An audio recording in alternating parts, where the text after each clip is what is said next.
Di lereng sebuah gunung yang diselimuti kabut tebal setiap pagi, berdirilah sebuah perkampungan bernama Kampung Cibiru. Udara dingin dan pepohonan rindang menjadi pemandangan sehari-hari.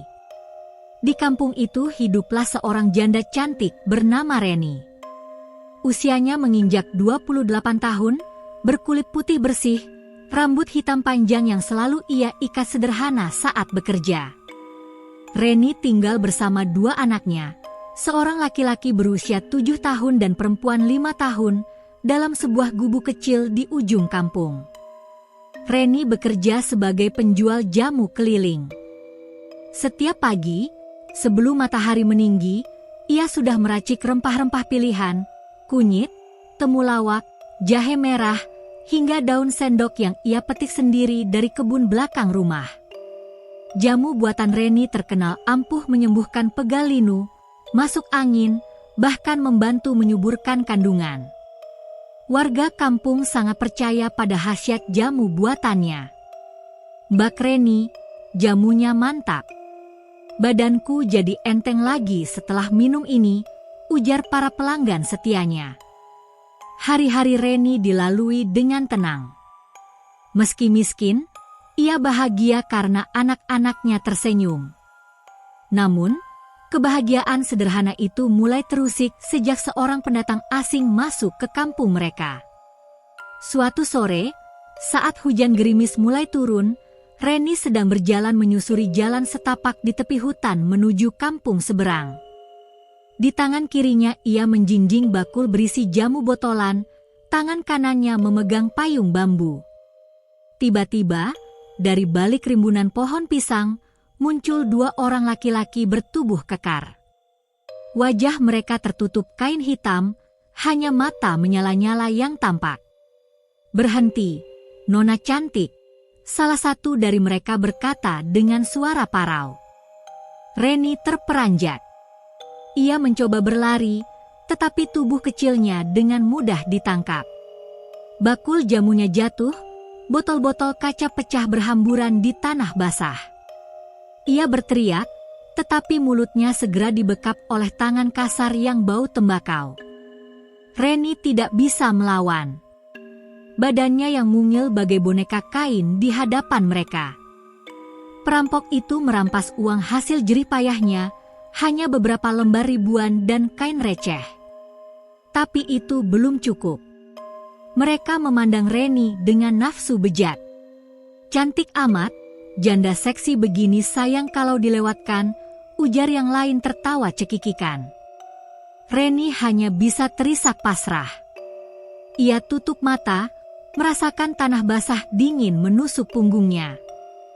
Hujan semakin deras, seolah alam ikut menangisi kejadian itu. Setelah puas, kedua perampok itu pergi meninggalkan Reni dalam keadaan lemas dan kotor. Berhari-hari, berminggu-minggu, Reni tidak keluar rumah. Ia membiarkan jamunya basi, daun-daunan di kebun layu tak terawat. Anak-anaknya mulai bertanya, "Ibu kenapa tidak jualan jamu lagi? Kita sudah kehabisan beras." Reni hanya terdiam. Matanya kosong. Setiap malam ia terbangun keringat dingin, mendengar suara tawa parau itu di kepalanya.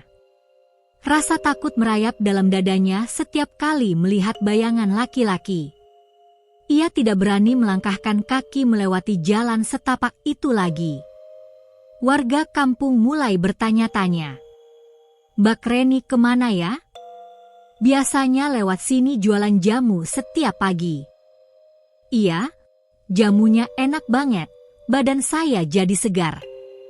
Ada yang mulai mengirim utusan menjenguk ke rumah Reni, namun ia selalu menolak bertamu dengan alasan sakit. 3 bulan berlalu. Tekanan kebutuhan hidup memaksanya bangkit. Reni mulai meracik jamu kembali, meski tangannya gemetar setiap kali harus keluar pagar rumah. "Demi anak-anak, demi anak-anak," bisiknya berulang kali. Hari pertama ia berjualan lagi, warga kampung menyambutnya dengan senang. "Mbak Reni, saya rindu jamu bapak saya," seru Bu RT. Namun ada yang aneh. Reni berjalan sangat cepat, tidak pernah menoleh ke kanan kiri, dan selalu menghindari jalan yang sepi. Ia hanya berjualan di perkampungan ramai saat siang bolong. Namun, beberapa warga mulai melihat perubahan pada diri Reni.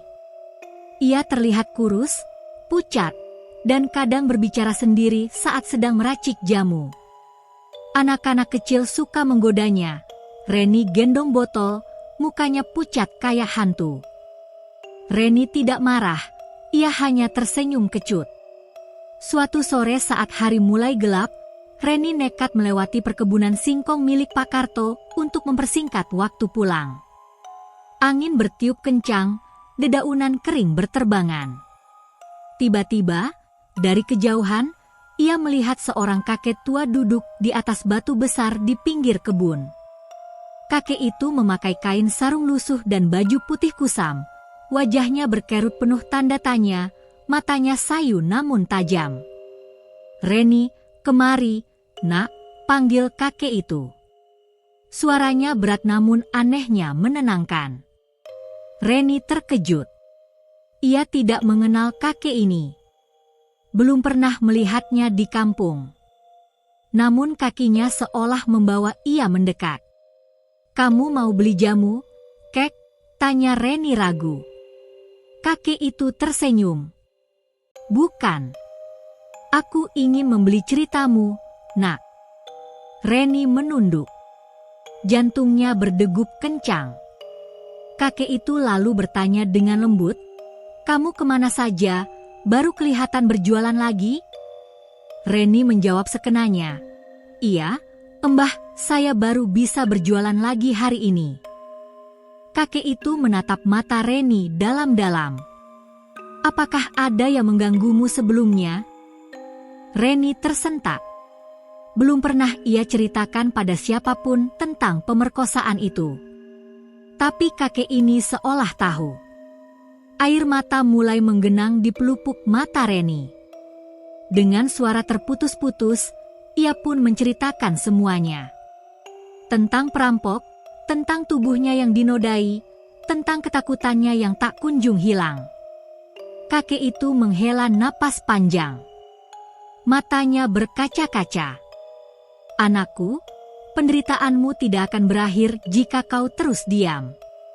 Dunia ini penuh dengan makhluk yang bisa kau gunakan untuk melindungi diri dan membalas dendam." Reni terbelalak. "Maksud Mbah?"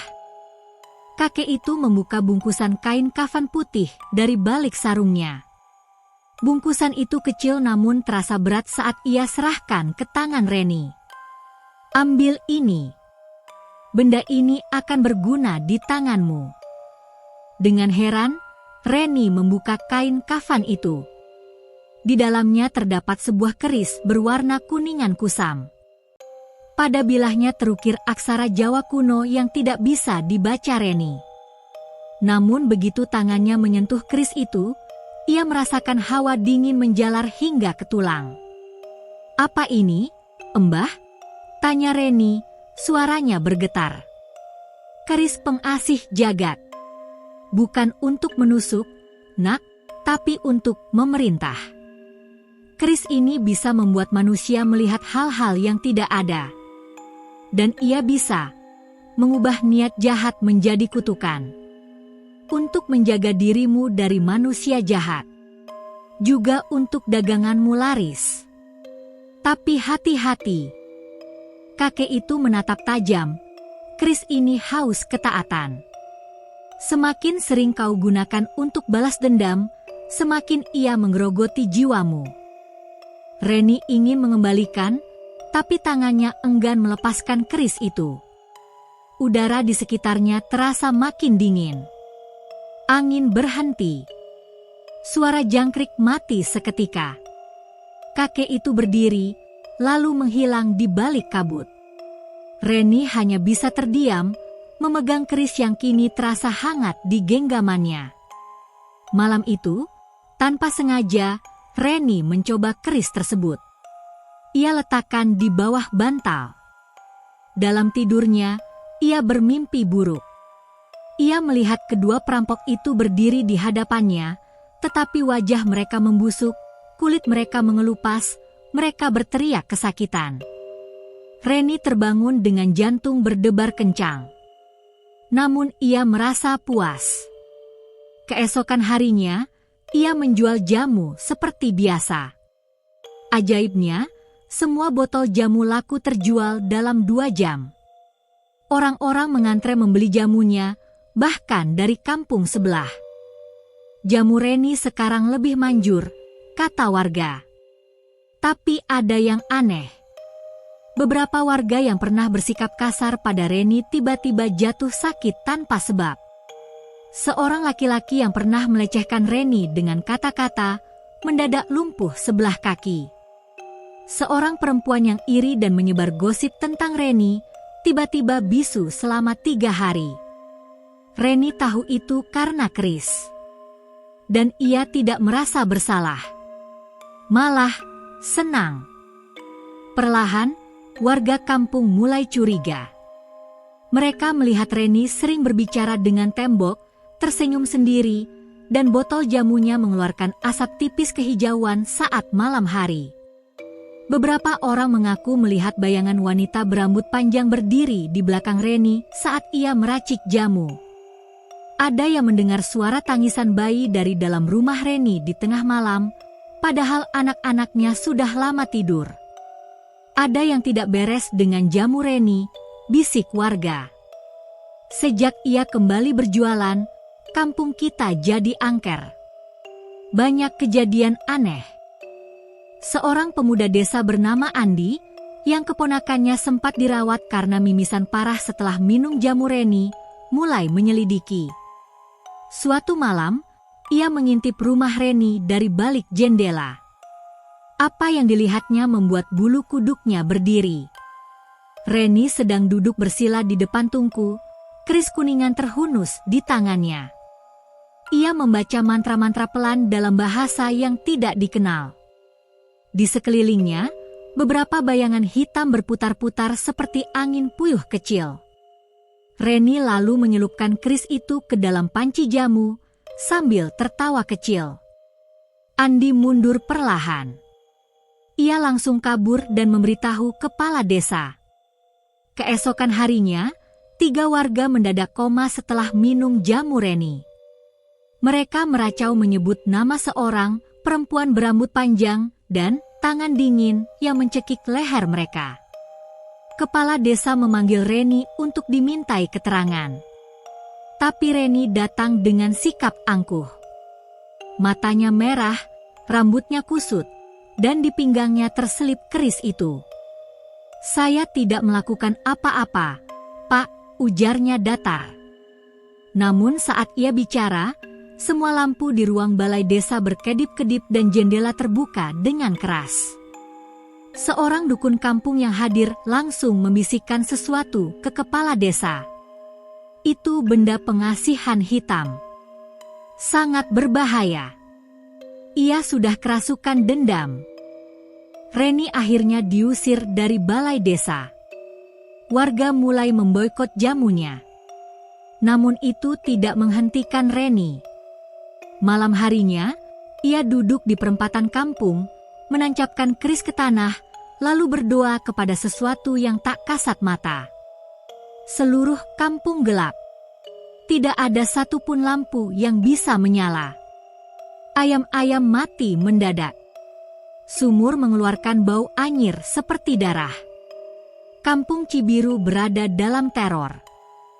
Anak-anak Reni, yang selama ini ia tinggalkan sendirian setiap malam, mulai ketakutan melihat perubahan ibu mereka. Suatu malam, si sulung, Dimas, menangis memeluk kaki Reni. "Ibu, aku takut. Ibu jadi menakutkan. Aku mau ibu yang dulu, yang memasak bubur untukku, yang mengajakku main ke sawah." Reni terpaku. Ia melihat bayangan anaknya di cermin pecah. Di belakangnya, berdiri sesosok perempuan tua berambut putih, wajahnya penuh luka, menatap Reni dengan mata tanpa iris. Itu adalah rupa dendam yang menjelma. Perempuan itu berkata, "Kau dan aku satu, Reni. Teruslah gunakan keris itu, dan kau akan menjadi aku selamanya." Reni menjerit. Ia melempar keris itu ke lantai. Namun keris itu bergerak sendiri, mendekatinya perlahan. Reni berlari keluar rumah, masuk ke hutan di tengah malam buta. Di tengah hutan, ia tersungkur di depan sebuah pohon beringin tua. Di sanalah kakek pemberi keris itu muncul kembali. "Kau sudah terlalu jauh, Reni," kata kakek itu. Reni merangkak memohon ampun. "Selamatkan aku, Embah. Aku tidak mau jadi seperti itu. Aku hanya ingin melindungi diriku dan anak-anakku. Tapi dendamku membunuh diriku sendiri." Kakek itu mengulurkan tangan. "Kembalikan keris itu ke tanah asalnya, Reni. Dan kau harus bertobat. Tidak dengan puasa atau semedi, tapi dengan mengakui semua dosamu di depan warga. Hanya ketulusanmu yang bisa mematahkan kutukan." Hari berikutnya, Reni datang ke masjid kampung dengan pakaian putih lusuh, tanpa keris, tanpa riasan. Ia membawa serta anak-anaknya. Warga yang melihatnya mundur ketakutan. Namun Reni berlutut di halaman masjid, menangis tersedu-sedu. "Ampuni aku, warga kampung Cibiru. Akulah yang membuat semua orang sakit. Akulah yang membuat kampung ini angker. Itu semua karena dendamku setelah aku diperkosa." Reni lalu menceritakan semuanya dengan jujur. Tentang perampok, tentang keris, tentang bagaimana ia menggunakan kekuatan gelap untuk membalas dendam pada siapapun yang ia rasa jahat. Ia juga menangis memohon ampun pada keluarga yang koma, meski mereka belum sadar. Warga terdiam. Ada yang marah, ada yang iba. Namun kemudian, seorang nenek tua, yang cucunya sempat sakit karena jamu Reni, menghampiri dan memeluk Reni. "Kamu sudah menderita, Nak. Tapi menyebarkan penderitaan tidak akan menyembuhkan lukamu." Satu persatu warga mulai menghampiri. Mereka tidak serta-merta memaafkan, tapi mereka mendengarkan. Reni kemudian mengambil sumpah di depan tokoh agama dan kepala desa untuk tidak akan pernah menggunakan ilmu hitam lagi, dan akan merawat semua warga yang terkena dampak hingga sembuh. Reni memulai semuanya dari nol. Ia meracik jamu tanpa mantra, hanya dengan doa dan kesabaran. Ia mengantarkan jamu gratis setiap pagi ke rumah warga yang sakit karena pengaruh keris sebelumnya. Ia merawat mereka, membersihkan rumah mereka, bahkan mencuci pakaian mereka. Anak-anaknya ikut membantu menumbuk rempah. Namun tidak mudah. Masih banyak warga yang menghindar. Ada yang meludah saat melihat Reni lewat. Ada yang berteriak, penyihir, di depan anak-anaknya. Reni selalu menunduk dan terus berbuat baik. Perlahan, beberapa warga mulai melunak. Terutama setelah mereka melihat langsung bagaimana Reni mengorbankan jatah makannya untuk memberi makan anak yatim di kampung. Betapa setiap malam ia belajar mengaji dan berdoa di surau. Betapa ia tidak pernah lagi menyimpan benda-benda aneh di rumahnya, bahkan ia dengan sengaja membiarkan pintu rumahnya terbuka setiap malam agar warga bisa melihat ia dan anak-anaknya tidur dengan tenang tanpa jimat atau benda keramat. Bulan kelima masa taubat, terjadi musibah. Kampung Cibiru dilanda banjir bandang akibat hujan terus-menerus. Banyak warga kehilangan tempat tinggal. Reni, dengan rumahnya yang paling kecil dan rapuh, tetap membuka pintu untuk menampung 3 keluarga yang rumahnya hanyut. Ia memasak makanan dari sisa stok jamunya yang tidak laku. Ia membagikan pakaian anak-anaknya untuk bayi-bayi yang kedinginan. Di tengah malam saat banjir masih meninggi, Reni bertahan di atap rumah bersama puluhan warga yang berlindung. Tanpa diminta, ia memimpin doa. Doanya sederhana, "Ya Allah, jika aku pernah jahat, hukum aku saja. Tapi selamatkanlah mereka." Keesokan harinya, banjir surut. Tidak ada satupun korban jiwa di kampung itu. Bahkan warga yang paling benci pada Reni akhirnya mengakui, dia berubah. Sungguh. Beberapa tahun kemudian, Reni dikenal sebagai Nyi Jamu Tulus di kampung itu. Ia tidak lagi cantik mempesona seperti dulu. Wajahnya kini tampak tua sebelum waktunya, tangannya kasar karena kerja keras. Namun senyumnya tenang, matanya jernih. Warga kampung kembali membeli jamunya, bahkan lebih banyak dari sebelumnya. Mereka percaya bukan karena takut, tapi karena mereka melihat ketulusan dan pengorbanan Reni. Reni juga mendirikan pojok jamu gratis untuk warga miskin dengan biaya dari hasil penjualan jamunya sendiri. Suatu sore, 2 orang laki-laki asing masuk kampung. Wajah mereka penuh bekas luka dan tampak ketakutan. Mereka mengaku sedang dikejar polisi karena perampokan. Reni, yang kebetulan sedang melintas, menatap wajah mereka. Ia mengenali suara parau itu. Ia mengenali bentuk mata yang pernah menyala-nyala penuh nafsu. Reni mengambil napas panjang. Lalu ia berkata pada warga, "Biarkan aku yang menangani mereka. Saya akan membawa mereka ke balai desa." Di sepanjang jalan, kedua perampok itu tidak berani menatap Reni. Di dalam hatinya, Reni merasakan amarah lama menjalar. Tapi ia ingat pada keris, pada bayangan perempuan tua, pada anak-anaknya, pada warga yang sudah memaafkannya. Ia memilih untuk tidak membalas. Ia menyerahkan mereka pada polisi yang datang.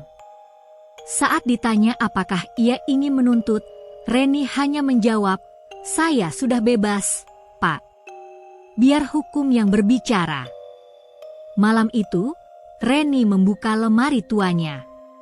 Di sudut paling gelap, tersimpan bungkusan kain kafan kosong. Keris kuningan itu telah ia kubur di bawah pohon beringin tua bersama kakek misterius yang tak pernah muncul lagi. Sebagai gantinya, sekarang ia menyimpan Al-Quran dan buku resep jamu di atas meja. Anak-anaknya tumbuh menjadi anak yang baik. Warga kampung kini menyebut Reni sebagai Eyang Reni dengan penuh hormat. Bukan karena takut, tapi karena mereka tahu perempuan ini telah melewati neraka dan memilih untuk menjadi cahaya. Dengan air mata haru di pelupuk mata, Reni memandang bulan purnama dari beranda rumahnya. "Maafkan aku, Tuhan," bisiknya. "Dan terima kasih sudah memberiku kesempatan kedua."